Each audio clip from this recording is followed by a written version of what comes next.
Innal hamdalillah nahmaduhu wa nasta'inuhu wa nastaghfiruh wa na'udzu billahi min shururi anfusina wa min sayyiati a'malina.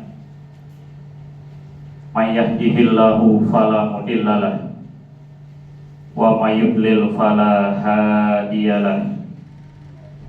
Asyhadu an la ilaha illallah wahdahu la syarikalah wa asyhadu anna Muhammadan abduhu wa rasuluh. Allahumma sholli wa sallim ala rasulika Muhammad wa ala alihi wa ashabihi wa man tabi'ahum bi ihsanin ila yaumiddin. Fa ya ibadallah, usikum wa iyaya bitaqwallahi faqad fazal muttaqun. Wa qala Allah ta'ala fi kitabihil karim, a'udzu billahi minas syaitonir rajim.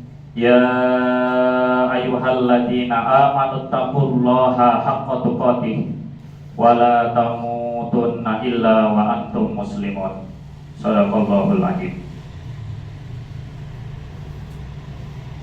Jamaah Jumat Masjid Kyai Haji Ahmad Dahlan yang dirahmati oleh Allah Subhanahu wa Ta'ala, segala puji bagi Allah yang telah menurunkan air dari langit, yang dengan air itu maka hiduplah bumi setelah matinya.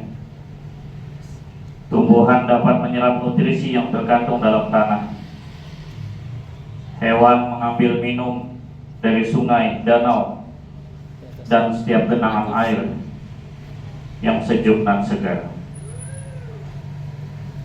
Salawat dan salam hendaklah selalu kita sampaikan, kita curahkan doa kepada Rasulullah Muhammad SAW yang menjadi panutan dalam setiap kehidupan kita. Seperti biasa, khatib pada kesempatan khutbah Jumat siang hari ini, edisi 4 Zulqa'dah 1446 Hijriah, bertepatan dengan 2 Mei 2025 Miladiyah. Mari kita bertakwa kepada Allah dengan sebenar-benarnya takwa, menjalankan segala perintahnya, menjauhi segala larangannya. Tema khutbah Jumat pada kesempatan siang hari ini berjudul Hartaku dan Fir'aun. Jamaah Jumat yang berbahagia, Allah telah menjadikan bumi dengan segala yang terhampar dan tergantung di dalamnya semata-mata untuk kebaikan manusia. Alangkah besar ketetapan Allah untuk manusia itu, lautan rahmat yang tidak ada ujungnya, cahaya yang hangat, air yang hidup, pohon yang teduh, batu yang membangun terbentang di dalam dasar lautan, termasuk di dalamnya ada hewan yang bisa kita makan, bisa kita ambil segi ekonomisnya. Ada hewan ternak, ada pasir di sungai, hingga mineral dan minyak yang terkandung dalam perut bumi yang sejak berjuta tahun lampau. Keseluruhannya Allah sediakan, tak lain hanya untuk manusia. Sesuai dengan firman Allah dalam surah Al-Baqarah ayat 29, Huwallazi khalaqalakum ma fil ardi jami'an. Dialah Allah yang menciptakan segala apa yang ada di bumi untukmu. Manusia diperintahkan bertebaran di muka bumi, mencari karunia Allah, menjemput rezeki yang telah Allah siapkan. Kemudian dari sebagian rezeki itu diperintahkan juga untuk diinfakkan, dikeluarkan zakatnya. Untuk apa? Untuk mensucikan bagi sisa harta lainnya. Termasuk di dalamnya ada hak kedua orang tua, ibu bapak, kaum kerabat, anak yatim, orang miskin, dan beberapa kategori lainnya. Ada juga dalam surah Al-Baqarah. Infak dan zakat, kedudukan bagi harta seorang muslim tidak sama dengan paham kebanyakan orang Eropa atau orang asing, paham materialisme yang menjadikan harta menjadi tujuan hidup. Tapi bagi agama kita, harta tetap sesuatu yang dihargai, bernilai, yang juga menjadi dapat peran dalam kehidupan manusia. Tidak salah mengumpulkan emas, tidak salah mengumpulkan perak, tidak salah mengumpulkan berapa banyak yang selama diperolehnya dengan jalan, syaratnya harus halal dan dimanfaatkan pula pada hal yang halal pula. Dalam hal warisan, kita pun telah disuruh agar merasa cemas apabila meninggalkan keturunan dalam keadaan lemah. Makanya kalau ada orang tua namun berusaha untuk anaknya, itu patut jadi pertanyaan juga. Kan kita lihat tuh di fenomena sosial di masyarakat kita itu, ada orang tua yang malas untuk anaknya. Saya sendiri pernah merasakan tuh bagaimana saya mendorong saudara saya. Kok untuk anak malas? Untuk anaknya cerdik, pandai. Kita masih banyak jumpai itu orang tua yang malas untuk anaknya. Padahal kita diserukan untuk merasa cemas kalau meninggalkan keturunan yang lemah, khawatir akan kesejahteraannya. Sa'ad bin Abu Waqqas dalam sakitnya pernah menjumpai Rasulullah untuk mewariskan seluruh hartanya, tapi Rasulullah melarang. Kata Rasulullah, jangan kamu wariskan seluruh hartamu itu untuk kepentingan umum. Rasulullah hanya mengizinkan sepertiganya saja. Pun demikian, untuk menjaga anak-anak agar anak harta warisan yang ditinggalkan atau untuk dipersiapkan, ditabung, jadi kan kalau nanti siapa tahu Allah menjemput takdir manusia itu sendiri, supaya jangan jadi yatim yang terlantar, apalagi melarat, apalagi menengadah tangannya meminta-minta. Berbagai kesempatan mungkin dapat dilakukan oleh orang, dapat terbuka kesempatan dengan harta itu. Kalau waktu Ramadan kemarin digunakan memberi takjil pada kegiatan orang berbuka puasa di masjid, dibelanjakan sebagiannya. Mungkin masih ada tradisi membeli pakaian yang indah-indah dan baru, dengan tujuan juga sebenarnya halal, melaksanakan sholat dengan pakaian yang baru. Dibuat masakan yang lezat-lezat sehingga ia dapat menjamu kepada siapa saja yang berkunjung ke rumah. Kan begitu sebenarnya. Ada juga orang tua bertahun-tahun menabung agar mendapat kesempatan mendaftar dan berangkat haji ke tanah suci, atau paling tidak pergi umroh. Atau tabungan itu ia berikan untuk memenuhi keperluan pendidikan putra-putrinya dalam menuntut ilmu. Dicarinya karunia Allah itu kemana saja, dengan harapan agar dapat lebih mendekatkan kepada ketakwaan. Kita didik anak kita itu mencari harta banyak untuk dia supaya punya kesempatan lebih besar mempergunakan harta orang tuanya itu untuk bisa lebih berbagi, untuk bisa dapat merasakan banyak orang dengan hartanya itu, bukan untuk kesenangan semata-mata dirinya sendiri saja. Tapi ada pula orang pemilik harta tenggelam oleh hartanya.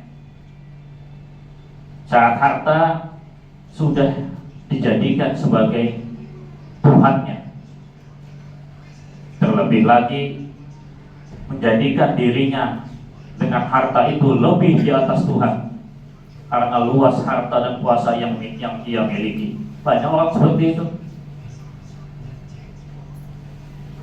Kalau istilah-istilah bahasa orang Balikpapan dengan logat-logat Banjarnya, punya harta berperagah. Kalau bahasa-bahasa lain, pongah, sombong. Ada contoh yang mestinya menjadi ingatan kita, bagaimana seorang Fir'aun dengan kemewahannya sekaligus juga sebenarnya punya kelemahan. Wa qala Musa rabbana innaka ta'ita fir'auna wa mala'ahu zinata wa amwala fil hayatid dunya. Musa berkata, ya Tuhan kami, Engkau telah memberikan kepada Fir'aun dan para pemuka kaumnya perhiasan dan harta kekayaannya dalam kehidupan dunia. Rabbana liyudillu an sabilaka Rabbana tamis ala amwalihim wasdud ala qulubihim fala yu'minu hatta yarawul adzabal alim. Ya Tuhan kami, akibatnya mereka menyesatkan manusia dari jalan-Mu. Ya Rabb, ya Tuhan, binasakanlah harta mereka dan kuncilah hati mereka sehingga mereka tidak beriman sampai mereka melihat ajab yang pedih. Coba ancaman Allah ngeri betul ini dalam surah Yunus ayat 88 ini. Perluasan dari harta adalah kekuasaan. Seringkali kita masih berpikir, ya, memang di sisi lain harta itu penting, tapi untuk berbagi, untuk dinikmati banyak orang. Tapi seringkali kita terpeleset harta menjadi sebagai sesuatu primadona kedudukan tinggi. Akhirnya terjebak karena merasa tidak terbatas, padahal dibatasi. Ada yang menjadikan harta itu sumber pahala, lainnya menjadi mabuk oleh karunia Allah yang berlimpah. Sisi lain menjadi sumber pahala, tapi sisi yang lain bisa menjadi mabuk dosa. Fir'aun contohnya tenggelam dalam kemewahan sampai menempatkan posisi dia sebagai Tuhan dari harta itu sendiri dan orang-orang yang di bawahnya. Akhirnya tidak dapat mengendalikan diri, berbuat semena-mena. Kekuasaan dan kemewahan yang dimiliki, ya, saya suka mengistilahkan tidak sekedar lupa daratan, tapi lupa daratan dan lupa lautan. Saking karena orang berkedudukan harta itu lupa, sehingga tidak dapat lagi mendengar ucapan yang benar. Sebab mereka yang berkata jujur dianggap ancaman, dipenjara mulutnya, dimusuhi, bahkan diasingkan. Tidak ada orang jujur di sekelilingnya kecuali para penjilat, pengambil muka, pemuja yang menjadikan ia jauh lebih tenggelam. Bukan hanya semena-mena, akan tetapi ia gunakan harta dan kekuasaannya itu untuk menyesatkan, terlebih banyak menjerumuskan manusia. Digunakan harta itu untuk berbuat kezaliman, berbuat kerusakan di muka bumi, menindas, memperbudak, memperkerjakan orang tapi dalam rangka memperbudak, memperkerjakan orang tapi menyuruh berbuat dosa. Bahkan lebih fatalnya lagi, melarang beribadah dengan hartanya itu kepada Allah. Itu kan dulu tantangannya Nabi Musa waktu itu. Sekarang pun ada, bahkan banyak, bahkan lebih modern, bahkan lebih kepada baju-baju kebesaran, bahkan bisa disebut baju-baju kemuliaan. Oleh karena itu, ini menjadi catatan penting buat kita semua. Dengan bahasa kelis saya yang saya sampaikan pada kesempatan khutbah Jumat siang ini, kiranya mampu kita, harta itu mestinya buat orang lain bahagia. Harta itu buat kemaslahatan banyak manusia. Harta itu buat masjid. Harta itu buat penerangan jalan umum. Harta itu buat kesempatan orang juga sama kesempatan seperti kita. Kita kok tidak bangga sih melihat orang lain bahagia itu? Hati kita ini suka terkunci-kunci. Bangga pakai jam tangan bagus, tapi tidak bisa belikan orang, atau mungkin orang saudaranya saja. Mestinya contoh-contoh yang terjadi di masyarakat dengan kita banyak terjadi fenomena di masyarakat itu, maka kemudian menjadi catatan penting bagi kehidupan kita selanjutnya. Paling tidak mengingatkan anak cucu kita. Paling tidak kalau dia seorang guru, maka dia ingatkan murid-muridnya. Barakallahu li wa lakum fil Qur'anil azim wa nafa'ani wa iyyakum bima fihi minal ayati wa dzikril hakim wa taqabbala minni wa minkum tilawatahu innahu huwas samiul alim.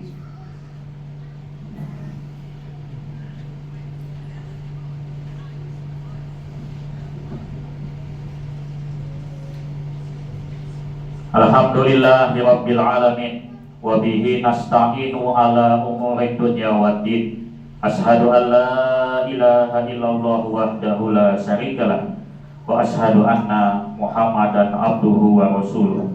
Allahumma shalli ala Muhammad wa ala alihi wa ashabihi ajma'in. Amma ba'du. Kita punya kesempatan yang luas dan bahkan dapat dikatakan tak terbatas sebenarnya. Kan hidup di dunia ini kan memang kita punya kesempatan sebenarnya. Posisi kita sehat, banyak teman, ya gunakan kesempatan itu untuk meraih keberkahan. Kalau dia pemimpin, gunakan kesempatan itu untuk memperbaiki nasib rakyatnya, nasib yang ia pimpin. Mestinya bukan malah membuka pintu-pintu kezaliman, bukan membuka pintu-pintu pertolongan kejahatan. Saya suka pakai istilah kayak gitu. Jangan dibuka pintu-pintu pertolongan kejahatan, tapi bukalah pintu-pintu pertolongan perbaikan nasib masyarakat kalau jadi pemimpin. Atau jadi pemimpin sekalipun, wali kota aja kata, tapi paling tidak memimpin rumah tangga kita penuh dengan kenangan kebaikan banyak kepada orang lain. Dekat-dekati masjid, dekat-dekati tempat-tempat sosial. Kalaupun ada pelanggaran yang dilakukan masyarakat dalam memimpin kegiatan sosial, ya oknumnya, jangan disalahkan lembaganya. Perbaiki, didik makanya orang-orang yang terampil membuat kepemimpinan di dalam bentuk-bentuk pertolongan masyarakat dalam lembaga-lembaga sosial itu. Latih, banyak cara kok, kan manusia cerdas. Dia gunakan dengan kecerdasannya itu, bantu orang-orang yang mampu memikirkan bagaimana dipimpin orang-orang yang menyelamatkan lembaga-lembaga sosial itu sendiri dari bentuk-bentuk kecurangan. Oleh karena itu, tidak ada kata berhenti. Mengolah hati, mengolah kerja, mengolah fisik. Orang muslim begitu bangun, selain yang dipikirkan dirinya, pikir juga bagaimana kegiatan kebaikan agamanya. Itu saja. Kalau sudah kita mampu mempola diri kita seperti itu, insya Allah kita termasuk orang-orang kategori yang menolong agama Allah. Mudah-mudahan Allah memberi kesempatan kita pada kesempatan-kesempatan yang tidak hanya dilewatkan waktu-waktu sedemikian percumanya, tapi menggunakan waktu dengan efektif. A'udzubillahi minasyaitonir rajim. Innallaha wa malaikatahu yusholluna 'alan nabi. Ya ayyuhalladzina amanu shallu 'alaihi wa sallimu taslima. Allahumma shalli ala Muhammad wa ala ali Muhammad kama shallaita ala Ibrahim wa ala ali Ibrahim wa barik ala Muhammad wa ala ali Muhammad kama barakta ala Ibrahim wa ala ali Ibrahim innaka Hamidum Majid. Allahumma ghfir lil muslimina wal muslimat wal mu'minina wal mu'minat al ahya'i minhum wal amwat innaka sami'un qaribun mujibud da'wat ya qadiyal hajat. Allahumma ghfir lana wa li walidaina warhamhuma kama rabbayana shighara wa li jami'il muslimina wal muslimat wal mu'minina wal mu'minat bi rahmatika ya arhamar rahimin. Allahumma inna nas'aluka salamatan fid din wa afiyatan fil jasad wa ziyadatan fil ilmi wa barakatan fil rizqi wa taubatan qoblal maut wa rahmatan indal maut wa maghfiratan ba'dal maut. Allahumma hawwin alaina fi sakaratil maut wa najata minan nari wal aqwa indal hisab. Rabbana la tuzigh qulubana ba'da idh hadaitana wa hab lana min ladunka rahmah innaka antal wahhab. Rabbana hab lana min azwajina wa dzurriyyatina qurrata a'yunin waj'alna lil muttaqina imama. Rabbana zalamna anfusana wa illam taghfir lana wa tarhamna lanakunanna minal khasirin. Rabbana atina fid dunya hasanah wa fil akhirati hasanah wa qina adzabannar. Subhana rabbika rabbil izzati amma yasifun. Wassalamun alal mursalin. Walhamdulillahi rabbil alamin. Rabbi ghfir warham wa anta khairur rahimin. Aqimis shalah.